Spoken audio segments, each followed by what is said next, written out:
Tell us a little bit about how you worked with him, with Frankie. Yeah, he had his own band of musicians. And around that time, he was kind of changing the format of things, because I think it was that time. It was kind of like toward the tail end of the boy band era. So he was looking to, like you said earlier, kind of get a new demographic and younger audience. So I think one of the things that changed is he wanted 4 guys, younger guys like ourselves, to come up front and be the 4 seasons essentially, and sing all the harmonies and do some dance moves. Just kind of bring some youthful energy to the show. We kind of solidified as a vocal harmony group, and then that's kind of how it led to us becoming the Modern Gentlemen and seeing what we could do beyond and moving forward in our career. And who was the nucleus of that Modern Gentleman? Was it you that came up with the whole concept? How did you come up with the name? Yeah. You could say, it was all of us, but there's always one leader in a band.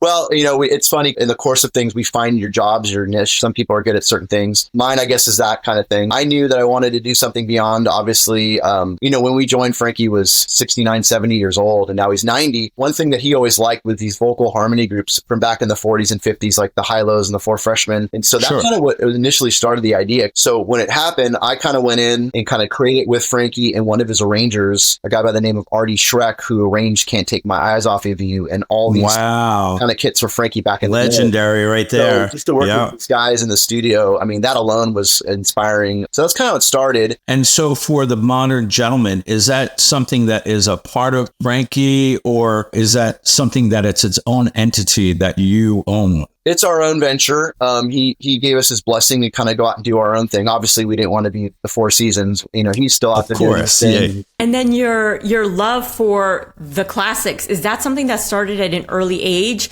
or is that something that you found an appreciation for afterwards? Well, I think a little bit of both, actually. Some of our families, they were singers too. Everything from the 50s, 60s, 70s. So we had a love for it and a knowledge of it. I didn't necessarily always know who the artist was. And then as you get with Frankie, you're like, that's his song too. This is another one of his hits. So we definitely gained more appreciation working alongside of him, and just seeing the impact the music had on people all over the world. It was incredible.